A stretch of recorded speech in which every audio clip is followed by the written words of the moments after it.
नमस्कार साथियों, ज्ञान स्थली गुरुकुल में आपका स्वागत है। साथियों, चलते हैं आज के करंट अफेयर्स में टॉपिक नंबर 1 की तरफ। छत्तीसगढ़ राज्य की स्थापना के संबंध में आज के हमारे क्वेश्चन होंगे। 1 नवंबर 2025 को क्या हुआ है, इसके बारे में जानते हैं।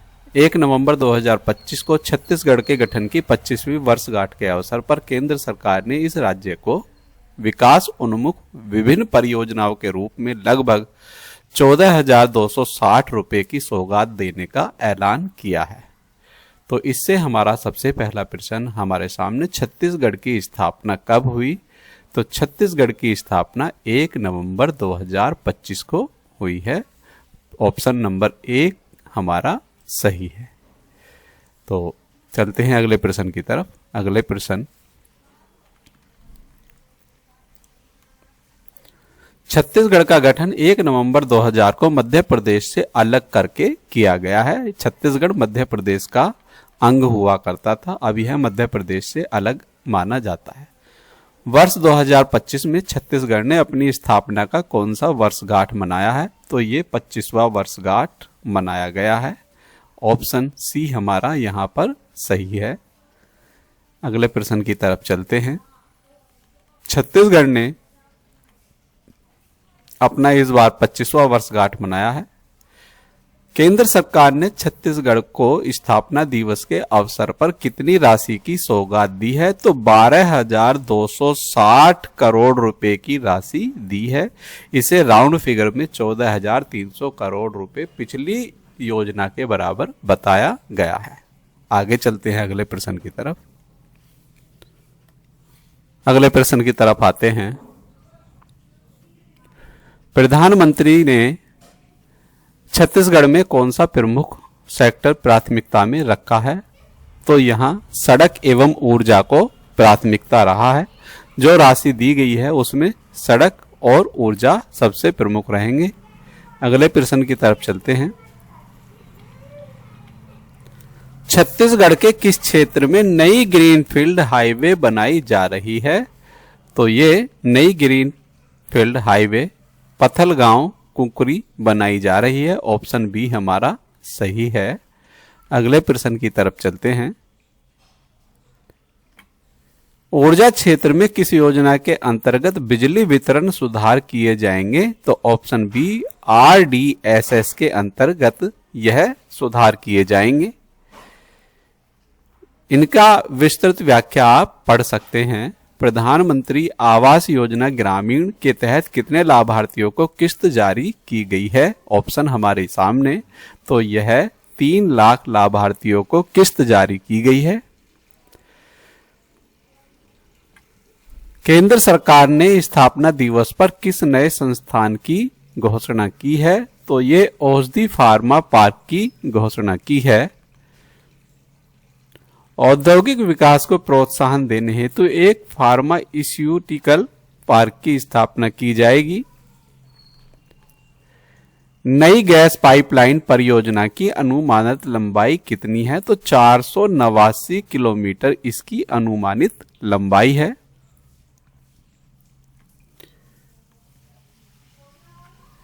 छत्तीसगढ़ के स्थापना दिवस पर 2025 कार्यक्रम में प्रधानमंत्री मोदी ने किस नीति पर जोर दिया? तो डबल इंजन सरकार पर इन्होंने जोर दिया।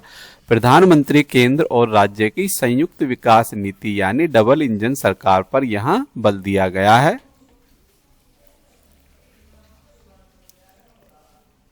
अगला प्रश्न हमारा आर्य समाज से होगा। अंतर्राष्ट्रीय महासम्मेलन 2025 दिल्ली में चल रहा है। यह 30 अक्टूबर से 2 नवंबर 2025 तक है।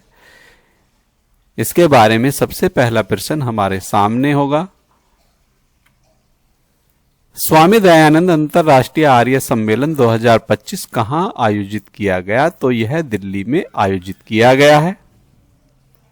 यह सम्मेलन दिल्ली के स्वर्ण जयंती पार्क रोहिणी सेक्टर 10 में आयोजित हुआ। इस सम्मेलन का आयोजन किस वर्षगांठ के अवसर पर किया गया है? तो आर्य समाज की 150वीं वर्षगांठ के अवसर पर किया गया है। 2025 में आर्य समाज की स्थापना के 150 वर्ष पूरे होने के उपलक्ष्य में यह सम्मेलन आयोजित किया गया। सम्मेलन की तिथि क्या थी? 30 अक्टूबर से 2 नवंबर 2025 इसकी तिथि थी।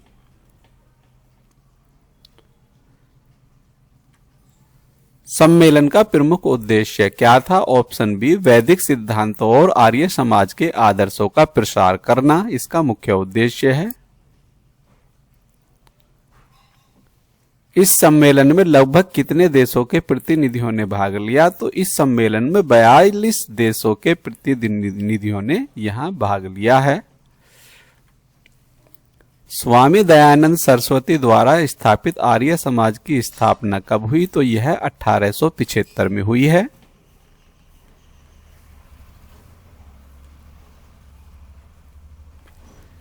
इस सम्मेलन में प्रधानमंत्री नरेंद्र मोदी ने क्या विमोचन किया? तो स्मारक डाक टिकट का सिक्का इन्होंने जारी किया है।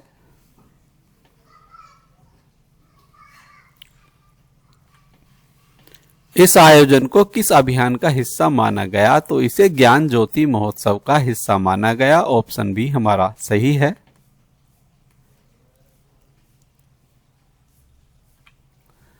स्वामी दयानंद सरस्वती का प्रमुख ग्रंथ कौन सा है? तो सत्यार्थ प्रकाश इनका सबसे प्रमुख ग्रंथ है। ऑप्शन ए हमारा सही है।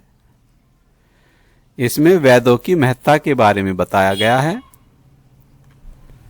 सम्मेलन में किस विचार पर विशेष बल दिया गया? वैदिक शिक्षा, समरसत्ता व स्वदेशी विचार पर इसमें सबसे ज्यादा बल दिया गया है।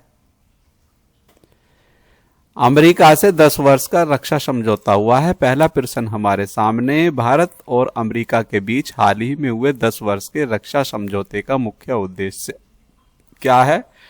तो रक्षा तकनीक और नवाचार में सहयोग देना इनका मुख्य उद्देश्य है। अगले प्रश्न की तरफ चलते हैं।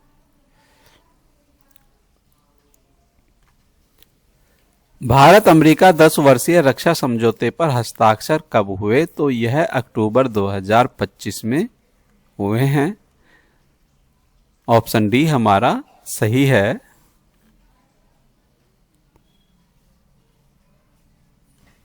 इस रक्षा समझौते के तहत कौन सा प्रमुख विशेष क्षेत्र शामिल है? तो इसमें उपरोक्त सभी शामिल हैं। ऑप्शन बी हमारा सही है। इस समझौते के माध्यम से भारत को क्या लाभ मिलेगा? तो आधुनिक हथियारों की आपूर्ति, स्वदेशी रक्षा उपयोग को बल और तकनीकी आत्मनिर्भरता, यह तीनों भारत को मिलने वाले हैं। अमेरिका के किस विभाग ने इस समझौते को भारत के साथ अंतिम रूप दिया है? तो यह डिपार्टमेंट ऑफ डिफेंस DOD द्वारा दिया गया है। ऑप्शन बी हमारा। अगला प्रश्न होगा मोथा तूफान से। मोथा तूफान ने भारत के तटवर्ती राज्यों में काफी नुकसान पहुंचाया है। मोथा तूफान साइक्लोन मोथा से भारत के किन किन राज्यों को सबसे अधिक नुकसान हुआ है? तो उड़ीसा, पश्चिम बंगाल और आंध्र प्रदेश को सबसे ज्यादा नुकसान हुआ है, जो बंगाल की खाड़ी के पास हैं। मोथा तूफान का उद्गम किस सागर या खाड़ी से हुआ? तो बंगाल की खाड़ी से यह हुआ है।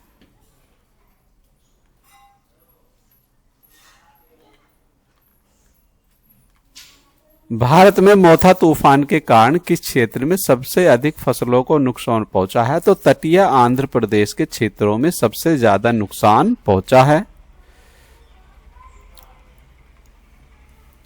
मोथा तूफान के दौरान हवा की अधिकतम गति लगभग कितनी दर्ज की गई है? तो 150 किलोमीटर प्रति घंटा के आसपास अधिकतम गति दर्ज की गई है।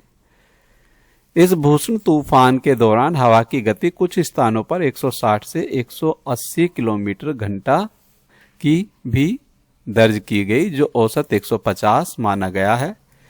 भारत मौसम विभाग IMD ने मोथा तूफान को किस श्रेणी में वर्गीकृत किया? तो अत्यधिक गहन चक्रवात के अंतर्गत इसको दर्ज किया। ऑप्शन डी हमारा सही है।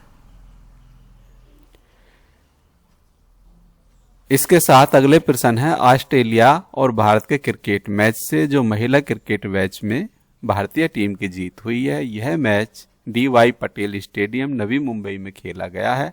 ऑस्ट्रेलिया ने पहले बल्लेबाजी करते हुए 338 रन बनाए। भारत ने 48.3 ओवर में 341 से 5 विकेट खोकर बनाकर महिला वनडे अंतर्राष्ट्रीय में अब तक की सबसे बड़ी सफलता प्राप्त की है। तो यह प्रश्न नंबर 1 हमारे सामने है।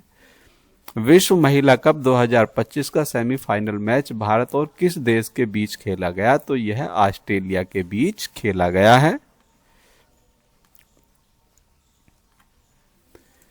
सेमीफाइनल मुकाबला कहां खेला गया?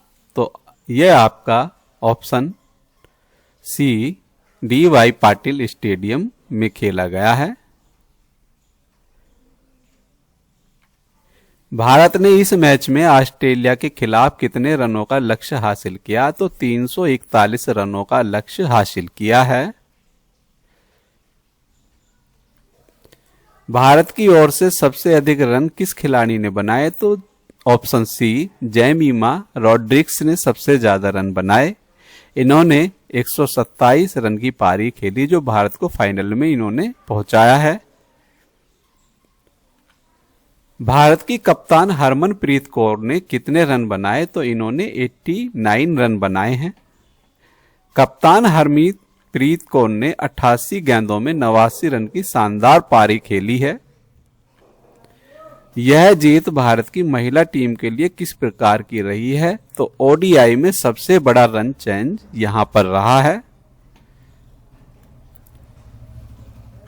ऑस्ट्रेलिया ने पहले बल्लेबाजी करते हुए कितने रन बनाए? तो इसने 338 रन बनाए हैं ऑस्ट्रेलिया टीम ने।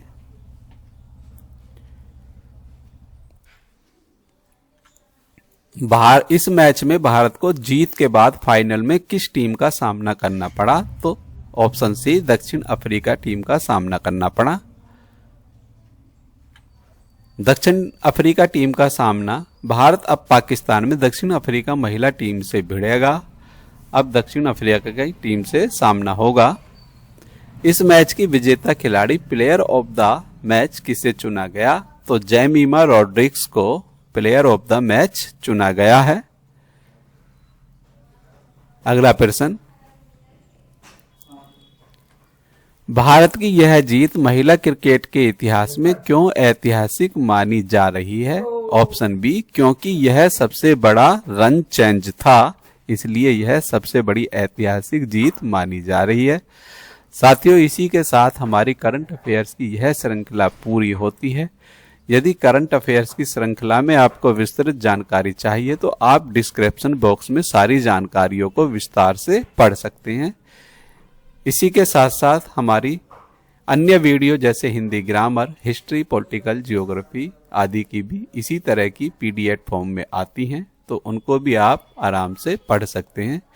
यदि आपको वीडियो अच्छी लगी, ज्ञानवर्धक लगी, तो वीडियो को लाइक कीजिए, वीडियो को शेयर कीजिए। मिलते हैं नई करंट अफेयर्स की वीडियो के साथ। तब तक के लिए जय हिंद, जय भारत, धन्यवाद साथियों।